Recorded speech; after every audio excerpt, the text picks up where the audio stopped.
Buenos días, buenas tardes, buenas noches o a la hora a la que estén viendo esto. Esto es Enfoque Político y mi nombre es Sebastián Andrés. Antes que nada, quisiera nuevamente agradecerles por todo el apoyo. Ha sido sensacional de verdad esto. Este es el quinto episodio dominical y hoy quiero primeramente explicarles un poco cómo son los formatos hasta ahora de este producto que es Enfoque Político. Por lo pronto, Enfoque Político lo estamos haciendo en dos secciones. Una sección que se llama Hablemos y otra sección en donde tocamos el tema principal. Entonces, por ejemplo, en el episodio pasado, el tema principal fue la violencia y la violencia. El anterior a ese fue la Policía Nacional de Colombia. En este episodio, el tema principal va a ser las FARC. En el segmento de Hablemos, vamos a hablar de dos cosas. La primera es ¿qué es enfoque político? Porque varias personas me han preguntado que ¿cuándo me voy a lanzar? Entonces quiero dejar algunas cosas claras con respecto a qué es enfoque político y en segunda instancia quiero comentar acerca de lo que ha estado pasando en el país con toda esta polémica alrededor de la niñera Marelvis Mesa y cómo le violaron sus derechos fundamentales y la desafortunada pero real participación de la Policía Nacional en eso. Entonces, hablemos de enfoque político. Enfoque político nace como el resultado de ese deseo que yo creo que tenemos muchos de trabajar en lo que les apasiona. A mí me apasionan muchas cosas. Me apasionan, por ejemplo, las finanzas. Me apasiona trabajar en equipo. Me apasiona los alimentos, toda la cadena de valor de los alimentos, desde la semilla hasta el reciclaje. Y me apasiona también la política. Entonces, en ese ejercicio de querer, o sea, bajo la premisa de que si uno trabaja en lo que le apasiona, logra el éxito en términos de felicidad, por eso creé Enfoque Político. Pero la verdad es que Enfoque Político parece que es nuevo. Enfoque Político tiene mucha historia y les voy a empezar por una. Cuando yo tenía 6, 7 años, recuerdo que mi padre me despertaba para ir a hacer correrías en el departamento del Atlántico, donde íbamos y visitábamos diferentes pueblos en las temporadas electorales y vivía ese calor de la gente, esas emociones, la gente enardecida por lo que se tocaba en esas tarimas. Conforme pasó el tiempo, ya entré a la universidad, yo estudié ingeniería industrial, pero la verdad es que le dedicaba muchísimo tiempo a leer filosofía y leer filosofía política. Y en un momento quise cambiarme de ingeniería industrial a ciencias políticas. Menos mal no lo hice porque soy un orgulloso ingeniero industrial. De hecho, de los ingenieros industriales dicen que tienen un mar de conocimiento y un metro de profundidad. Y lo bueno de eso es que un ingeniero industrial, en cualquier rol en el que lo suelten, digamos, se podrá desempeñar a cabalidad. ¿Y cómo se desempeña un ingeniero industrial? En términos generales, de manera eficiente. Porque nos enseñan a encontrar eficiencias en diferentes patrones de comportamiento. Una empresa tiene patrones de comportamiento en la venta, tiene patrones de comportamiento en el gasto, tiene patrones de comportamiento en el costo y así sucesivamente. En todo caso, en la universidad, aprendiendo de todos estos temas filosóficos, de política, empecé a escribir artículos de opinión, de análisis realmente. ¿Tú qué opinas? Colombia.blogspot.com. Estoy casi seguro que todavía Blogspot tiene eso por ahí montado. De hecho, lo voy a buscar a ver si está. Esa fue la primera vez. La segunda vez, ya más entrado a la universidad, intenté crear un medio de comunicación, ¿qué opinas Colombia? Con otros diferentes amigos, que habláramos de arte, de cultura, de economía. Eso fue hermoso también, ese proyecto fue muy hermoso. Y ya luego cuando me gradué de la universidad, bueno, esa pasión que son las finanzas se apoderaron de toda mi atención y me desarrollé en ese campo durante un rato. He vuelto a la política después de haber hecho una introspección personal con una metodología japonesa que se llama el Ikigai. Se lo recomiendo a todos, sobre todo a todos los que saben algunas cosas de su forma de ser, de su vida, de lo que quieren, pero de pronto se sienten quizá un poquito desenfocados. Fue lo que me pasó a mí. Entonces realicé mi Ikigai, que es la construcción de tu propósito. Y en eso una de las preguntas es, ¿qué te apasiona? Y a mí me apasiona la política. Creo en la política. De hecho, aquí quiero hacer una mención a una muy buena amiga, Alicia Peñaranda. Alicia Peñaranda hace un bien social.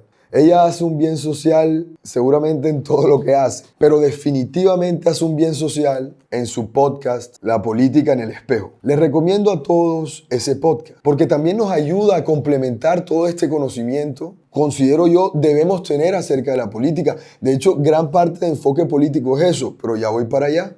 En todo caso, en el primer episodio, y esto fue para mí realmente sensacional, la primera vez que lo escuché, me pareció un análisis tan pertinente que me lo escuché de seguido como 5 veces. Resulta, pasa y acontece que Alicia Peñaranda, en su primer episodio del podcast, me enseñó a mí algo que me ayudó a tomar la decisión de hacer este proyecto de Enfoque Político, porque ella explica la relación entre el amor y la política. Hay una relación muy directa. Y yo no quiero hacer ningún spoiler, y ese contenido, gran contenido es de ella, así que los invito a que vean el capítulo. Pero palabras más, palabras menos, la política es amor. Y a mí en mi casa, mi madre siempre nos enseñó a hacer las cosas con amor. Y yo procuro siempre hacer las cosas con amor. Soy muy amoroso, soy Piscis, soy romántico y como dice una amiga, aparentemente soy Piscis en Sol y soy Piscis en la Luna o en Marte, algo así, no me acuerdo. Pero aparentemente tengo unas características astrológicas de ser una persona muy romántica. Luego, no me sorprende,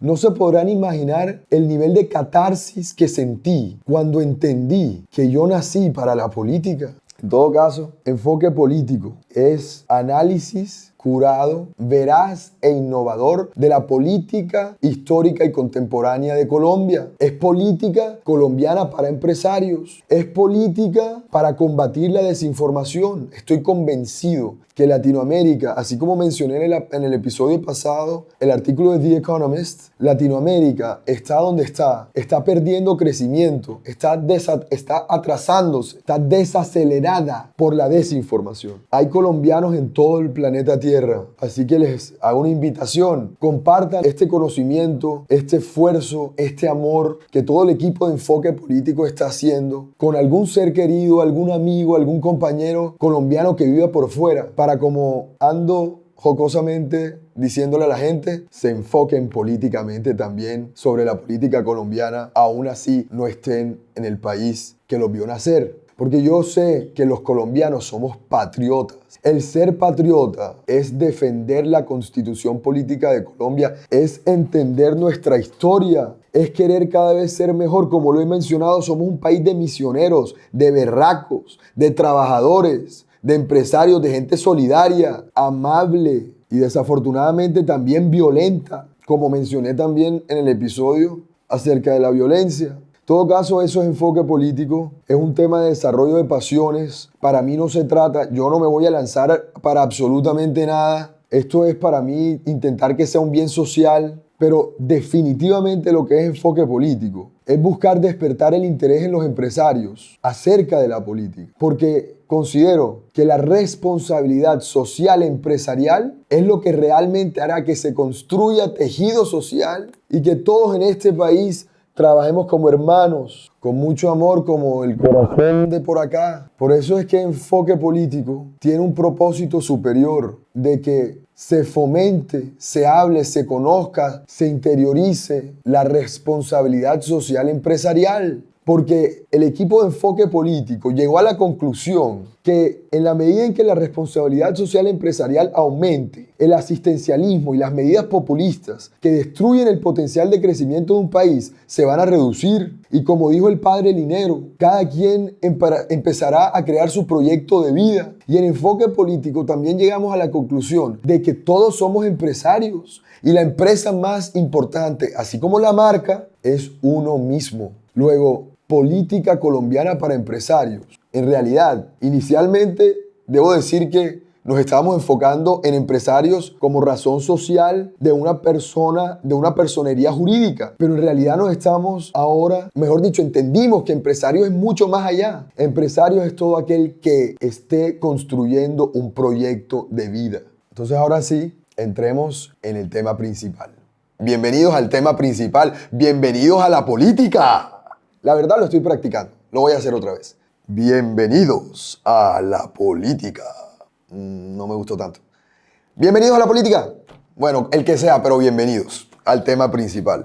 El tema principal de hoy es las FARC. conocidas como la guerrilla más antigua de Colombia, conocidas como la guerrilla que supuestamente se desmovilizó, conocida como la guerrilla que una vez le amarró un collar de una bomba a una mujer en un pueblo de Colombia y la utilizó para matar a más personas. O sea, naturalmente explotó la bomba, se murió la persona y muchas personas a su alrededor. La FARC hizo eso. Pero ¿sabes también qué hizo las FARC? Las FARC secuestró a los padres de algunos amigos míos y algunos padres no volvieron. ¿Y saben también qué hizo las FARC? En una ocasión secuestró al padre de un amigo y un tío mío, John, eres un bárbaro. John se montó en su camioneta y lo fue a buscar al monte. Con las bolsas de dinero se atrevió a recoger a su compañero y lo sacó del monte. Muchos no tuvieron esa ventaja. No todos corrieron con esa positiva suerte. De hecho, muy pocos. El secuestro se volvió pan de cada día en Colombia. No se podía viajar ni de Barranquilla a Santa Marta, 90 kilómetros. Ellos, como son criminales, conforme pasó el tiempo, se volvieron cada vez mejor en ser criminales. El Mono Jojoy fue un asesino y un sanguinario, pero de primera categoría, infamia completa, pero un gran asesino, si de medir asesinos se trata. Porque ellos fueron evolucionando. A los que tenían secuestrados les empezaron a cambiar la ropa para grabar varios videos, matarlo inmediatamente, porque ¿para qué mantenerlo? E ir mandándole poco a poco videos ya pregrabados a las familias, haciéndolos creer que todavía su familiar estaba vivo, quitándoles poco a poco su patrimonio, quitándoles poco a poco todo el esfuerzo que habían hecho para lograr lo que habían logrado. Y yo quiero decirles a todos los que tuvieron alguna dificultad con la FARC, que lo siento de todo corazón. En mi familia también pasó. Ha sido muy difícil perdonar. El perdón es muy complejo, pero el padre Linero habla bien de eso. En todo caso, esa es la realidad, pero quiero compartirles cuál fue la evolución de la FARC. Cuando ocurrió el Día Rojo en la plaza de Moscú, cuando derrocaron al último zar en Rusia, y empezó el comunismo con las teorías de Lenin apoyados en Karl Marx con Das Kapital. Crearon esta teoría política del comunismo, o sea, esa posibilidad de gobernar una sociedad, un Estado, como dijo Platón, bajo un orden constitucional que está fundamentado en las teorías políticas del marxismo-leninismo. Después de la violencia con B mayúscula o V mayúscula, ese periodo histórico en donde los pájaros y los godos se asesinaban solamente por pertenecer a otro bando político, solo por eso, empezaron las primeras guerrillas comunistas, campesinas, a combatir y a pelear por lo que ellos creían que era una convicción política de que debería prosperar el comunismo como gobierno político del Estado colombiano.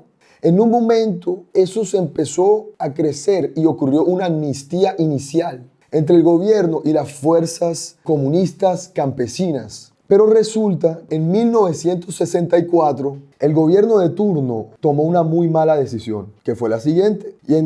Recordemos que en este periodo todo este tema de los derechos humanos, de los Blue Helmets, apenas estaba empezando. Es decir, el crearle unas reglas a las pautas de la guerra apenas estaba empezando. Los derechos humanos y todo lo demás. El tema de los prisioneros de guerra. La tregua. Empezaron a crear estas reglas de juego para evitar que ocurrieran genocidios. Como Julio César se empecinó y lo logró, literal. Destruyó a toda una cultura que era el pueblo galo. Los acabó a todos. Hoy no existe. Obviamente algunos quedaron, pero realmente los acabó a todos. Entonces, en 1964 ocurrió la Operación Marquetalia. Marquetalia es un pueblo en donde el gobierno citó a las fuerzas campesinas y estando las fuerzas campesinas ahí preparadas para dialogar con el gobierno y con las fuerzas militares colombianas. Imagínense que los reunieron en un punto y el ejército militar los empezó a bombardear. O sea, ellos empezaban a dialogar y terminaron bombardeados, salieron corriendo. Y ahí Pedro Antonio Marín, uno de esos guerrilleros campesinos, con su revólver, fue muy hábil en asesinar a muchos miembros del ejército. Mientras salían escurridizos del bombardeo, se le conoció como Tiro Fijo, alias Tiro Fijo, el gran líder de las Fuerzas Armadas Revolucionarias de Colombia, que murió antes del 2016 cuando se firmó el acuerdo de paz. Y para no entrar en tanto detalle histórico y no alargarme tanto, el punto es que desde 1964 hasta la caída del muro de Berlín, Se creía en el mundo que era posible gobernar un Estado con las políticas comunistas. La caída del muro de Berlín fue muy importante porque eso le demostró al mundo que el comunismo no funciona. Cuba, Corea del Norte, prácticamente Venezuela, no funciona. Mejor dicho, se debe siempre evitar girar hacia el comunismo como gobierno de un Estado. Entonces, desde el 89, cuando ya empezó el narcotráfico y eso empezó a dar mucho dinero, los narcotraficantes, poco no tontos que son, empezaron a contratar a las guerrillas para que estuvieran en parte de la operación de la construcción de la cocaína, que empieza con una hoja que se llama la hoja de coca. Eso después, utilizando cemento, gasolina, hay como 4 procesos hasta que llega el último proceso, que es el polvo blanco, que se llama el clorhidrato de cocaína.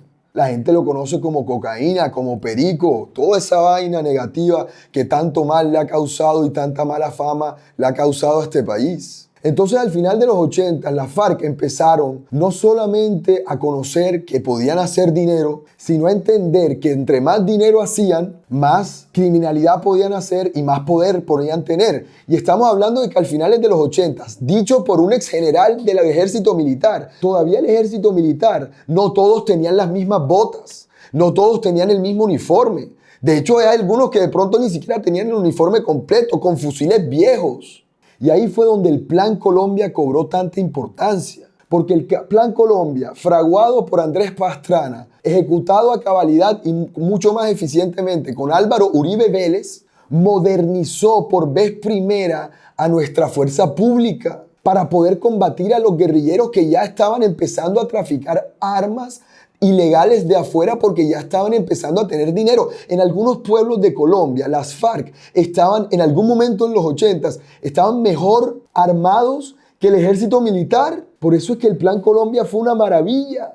Y la ejecución que se hizo con el Plan Colombia bajo la seguridad democrática fue espectacular. Y aquí yo no estoy diciendo que todo lo de la seguridad democrática fue perfecto, ni estoy pretendiendo desconocer los falsos positivos. Solamente estoy explicando cómo el ejército poco a poco pudo tener mejor capacidad para enfrentar a las FARC. ¿Y por qué? Ya entrándonos hacia pasados el año 2000, ¿por qué cuando la mano firme y el corazón grande de Álvaro Uribe Vélez empezó a atacar a las FARC, las empezó a decimar, las empezó a disminuir? Luego, cuando sale Uribe, entra Santos y se empieza a hablar de los acuerdos de paz, Juan Manuel Santos prácticamente traicionó a quien fue su líder así de rápido, así de rápido. Así de rápido, inmediatamente. Por eso es que Santos es una serpiente política. Dicen que es un gran jugador de póker. Y yo tengo un amigo mío que es tocayo mío, se llama también Sebastián, que dice que él es el mejor jugador de póker de Colombia. Algún día me gustaría sentar a Juan Manuel Santos y a mi amigo Sebastián en una mesa de póker para ver quién gana. Y ahí empieza el problema entre el uribismo y el santismo, y ahí empieza el deseo de los medios de comunicación tradicionales de polarizar al país. Enfoque Político busca reducir la polarización, porque como les dije, esto es análisis, no información ni noticias. Esto es análisis curado, veraz e innovador. Espero que ustedes así lo sientan. Y si así lo sienten, comparte, dale like, share, comenta sobre todo. Porque esto es una conversación. En todo caso, volviendo, ocurre lo de los acuerdos de La Habana. Que yo creí que Juan Manuel Santos era una persona de palabra. Pero él innecesariamente hizo una promesa que después no cumplió. Él prometió varias veces, además, que después de un plebiscito, en resumidas cuentas, el plebiscito es nada menos que vamos a hacerle una pregunta a todos los colombianos para que los colombianos decidamos si queremos apoyar o no los acuerdos de paz. Él dijo que no se iba a hacer el plebiscito en esa frase célebre, nada esté acordado hasta que todo esté acordado.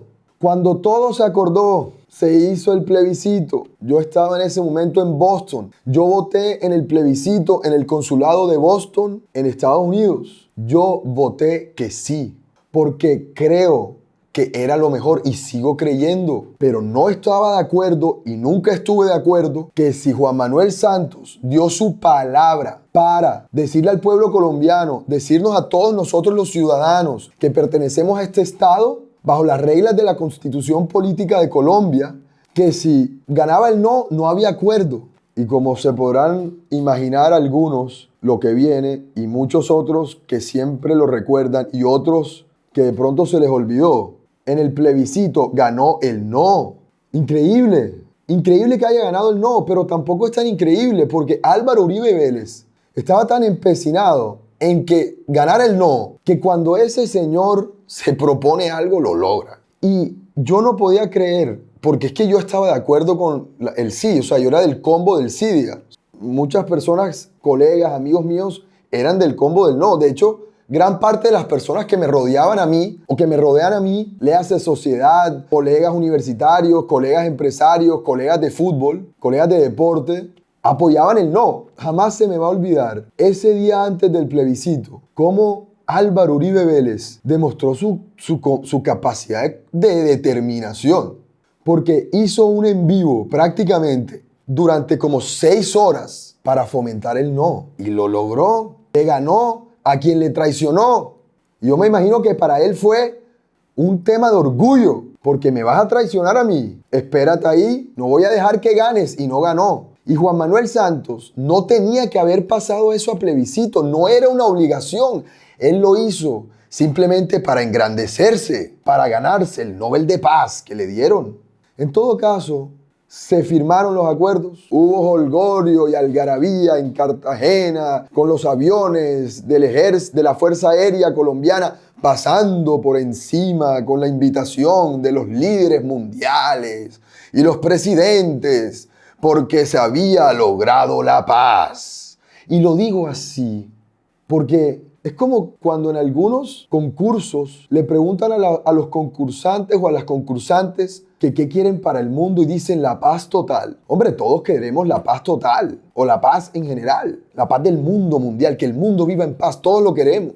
Pero la historia del mundo está íntimamente relacionada con la guerra. En fin, el punto es que no era la paz. Se firmó un acuerdo para que unos pertenecientes de la guerrilla, que fueron secuestradores, narcotraficantes, asesinos, lavadores de activos, extorsionadores, mejor dicho, los grandes responsables de una historia muy oscura de nuestra patria, los propiciadores de la violencia, pudieran regresar a la vida pública. Y sin entrar tanto en la diferencia entre otras muchas promesas que incumplió el presidente, como por ejemplo, de que los miembros, los altos guerrilleros del mando principal no iban a entrar en el Congreso, que tenían que pasar por una cárcel primero. Y no solamente no pasaron por la cárcel, a lo que se le llama impunidad. Impunidad, una palabra muy fuerte. Sino que además terminaron el Congreso como Timochenko. Timochenko fue quien reemplazó a Tiro Fijo como líder máximo y absoluto de las Fuerzas Armadas Revolucionarias de Colombia, EP, FARC-medio EP, Ejército del Pueblo. En todo caso, se firma el Acuerdo de La Habana en el 2016 y la realidad es que los secuestros, la violencia, los asesinatos empezaron a disminuir en Colombia. Pero ¿saben qué aumentó muchísimo? La producción de cocaína, mano. Cuando se firmó el Acuerdo de Paz, llegamos a los niveles históricos en producción de cocaína. La erradicación es necesaria. Hay que acabar con la cocaína y jamás legalizarla, porque eso sería darles la razón a los narcotraficantes y eso jamás se debe hacer, porque si se le da la razón a los narcotraficantes, se atenta contra la institucionalidad, que es lo que siempre hay que defender. Siempre hay que defender la institucionalidad. Luego, con esa emoción casi como la fase de recién casados, o lo que llaman en inglés el honeymoon phase, hubo tranquilidad en un periodo muy corto en algunas partes de Colombia para hacer empresa, para volver al campo, para volver a la agricultura, para sentirnos libres y seguros en nuestra hermosa patria que tiene 3 cordilleras y un río Magdalena hermoso y unas aves. Colombia es el país que tiene mayor diversidad de aves en el mundo. Les voy a mencionar 3 hermosas: el Sinalaxis candei, las guacamayas, el búho virginiano. Hermosas aves que hacen parte de lo que nos debe hacer sentir a nosotros orgullo, que tenemos la mayor diversidad de esa especie del mundo entero. Pues resulta, pasa y acontece que, como suele ocurrir, la implementación de los acuerdos no ha sido la mejor. Esa justicia especial para la paz, eventualmente hablaré de eso, pero no ha sido tan eficiente ni tan imparcial como se esperaba, como se anticipó en un principio. Entonces, esos acuerdos de La Habana que llegaron dizque a la paz, realmente lograron algo bueno, que es que desmovilizaron a lo que en su momento eran las FARC, la guerrilla más vieja de Colombia, que se decía que tenían entre 10.000 y 15.000 combatientes, a que volvieran a la vida civil. El tema es que por razones políticas de oportunismo, las guerrillas vieron en el nuevo presidente a un aliado para fortalecerse nuevamente y no se equivocaron. El presidente actual lo que se ha dedicado a hacer en los últimos 6 meses es atacar a la institucionalidad. La primera cosa que hizo, que lo hablé en el segmento de Hablemos en el episodio pasado, aquí lo voy a tocar un poco más a fondo. El presidente Gustavo Petro no solamente descabezó a todo el liderazgo de la fuerza pública, como él tiene la potestad de autoridad de hacer como jefe máximo, sino que firmó un decreto de un cese bilateral del fuego falso. Él tiene unas ideas muy, valga la redundancia, idealizadas, casi utópicas o distópicas, mejor dicho, creyendo que estos criminales, el Clan del Golfo, los Rastrojos, los Costeños, la FARC, el ELN y toda esa partida de criminales, cuál más ficha que otra, y como decimos aquí en la costa, cuál figura Panini más que otra, los hologramas, primo. Iban a dejar sus armas y hacer un cese bilateral y dejar de ganar la platica que se hacen siendo criminales. Y digo platica por usar un término coloquial, son multimillonarios en dólares. Entonces, la fuerza pública desafortunadamente ha estado pasando por un momento en donde no sabía qué hacer, no sabía si atacarlos. Y entonces la criminalidad ha aumentado. Imagínate que un tipo descarado, ya van 2 criminales descarados que desde la prisión amenazan con plan pistola, con matar a los policías y toda esa cosa porque le están perdiendo el respeto a la fuerza pública, respeto que se ganó durante la seguridad democrática. Mejor dicho, estamos retrocediendo en el respeto que los criminales le tienen a la fuerza pública. Así que tenemos que dar pasos agigantados con el respeto que la ciudadanía le tiene a la fuerza pública. Por eso nuevamente, gracias patrullero, gracias patrullera por todo lo que hacen. Porque gracias a que esos patrulleros juraron a la bandera, nosotros podemos trabajar, nosotros podemos hacer familia, nosotros podemos disfrutar de un domingo en la playa, en las montañas, en la sabana, en los ríos, en las cascadas, en los cañones, en toda esa diversidad hermosa de paisaje que tiene Colombia. Soy orgulloso miembro de la Policía Cívica de Mayores de la Metropolitana de Barranquilla. Y una de las cosas a las que me estoy dedicando es a que todos los ciudadanos le demos gracias, reconozcamos el esfuerzo que nuestros compatriotas hicieron por nosotros. Hay algunos que lo han hecho por 16 años, como el subintendente Godoy, que trabaja o que está asignado al puesto del CAI y al cuadrante del Malecón de Barranquilla. Subintendente Godoy, gracias por su liderazgo, gracias por su servicio. En todo caso, hoy el mensaje es que debemos defender la institucionalidad. Y les voy a decir lo último que este gobierno hizo para atentar contra la institucionalidad. Lo hizo. Imagínense esta historia. Una niñera llamada Marelvis Mesa cuida al hijo de una señora llamada Laura Sarabia. Laura Sarabia, por decreto presidencial, le asignaron muchísimo poder. Tanto poder que ella creyó que podía hacer lo que se le diera la gana. Y resulta que ella aparentemente tenía unas bolsas de dinero. Se dice que tenía 3.000 millones de pesos en efectivo en bolsas. Y esas bolsas de dinero, esos 3.000 millones que se perdieron, o parece que fueron 3.000 millones, presuntamente 3.000 millones en efectivo. Imagínense 3.000 millones de pesos en efectivo. Se perdieron de la casa de esta Laura Sarabia, que entre otras cosas, abro paréntesis, hace un mes y medio la entrevistaron en El Tiempo y dijo cosas de la naturaleza de... Ella tiene como entre 28 y 34 años, es millennial, mejor dicho. Que ella es la persona más importante para el presidente, que ella puede ser presidenta de la República. Mejor dicho, ella nos demostró que es una engreída de primera categoría.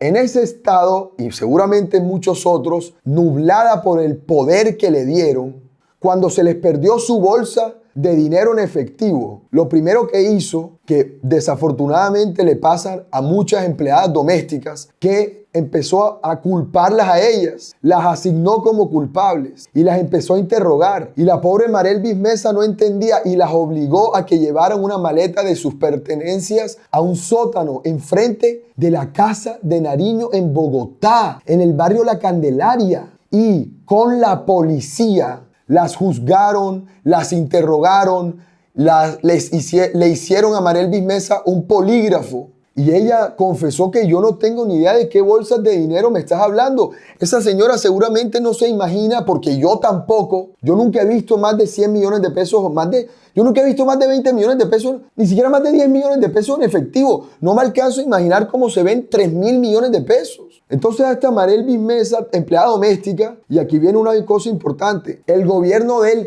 cambio, y sí, se merecen comillas, lo voy a repetir, el gobierno del cambio. ¿Sabes por qué es cambio? Porque este gobierno del cambio, yo sé que lo repito, pero cambio, miren las comillas, que supuestamente hace las cosas a favor del pueblo. La mano derecha del presidente, que se autodenominó como la más cercana al presidente, no le pagaba seguridad social a Marelvis Mesa. Y además después prácticamente la secuestró, violó un derecho fundamental utilizando a la policía. Y ustedes se preguntarán, ¿cómo es posible que la policía se prestó para eso? ¿Saben por qué? Porque Laura Sarabia se nota que es sagaz. Yo no quisiera que, mejor dicho, todos debemos orar para que el fiscal Barbosa, con el poco tiempo que le queda, pueda permanecerse independiente en el poder judicial y lograr que Laura Sarabia tenga una condena para toda la vida, porque parte de lo que le hizo a Marelvis Mesa fue penal y parte de lo que le hizo a la Policía Nacional también. Ella jamás debe volver a ejercer un cargo público. Yo tengo miedo de que ella se huele del país. Así que le hago un llamado a las autoridades de migración para que estén pendientes y que no se nos vuele Laura Sarabia, porque tiene que terminar en una prisión, en La Picota, en máxima seguridad. Y me disculpan mi rostro, quizá de un poco energúmeno, sino que apenas escuchen a continuación, creo que sentirán lo mismo, para que la policía con la DIJÍN, que es una parte de la policía, una sección de la policía especial, se ponga a hacer polígrafo, se ponga a secuestrar, a violarle derechos fundamentales a un ciudadano colombiano, es decir, ir en contra de la Constitución, es decir, utilizando a una parte de la institucionalidad, que es la fuerza pública, para violar derechos fundamentales que no se puede según la Constitución. Laura Sarabia inventó, presuntamente, todo indica que Marelvis Mesa y la empleada de cocina de su hogar eran miembros del Clan del Golfo y hasta le inventaron unos alias. ¿Pueden creer el nivel de criminalidad, el nivel de poca empatía, de poca compasión, el nivel de violencia?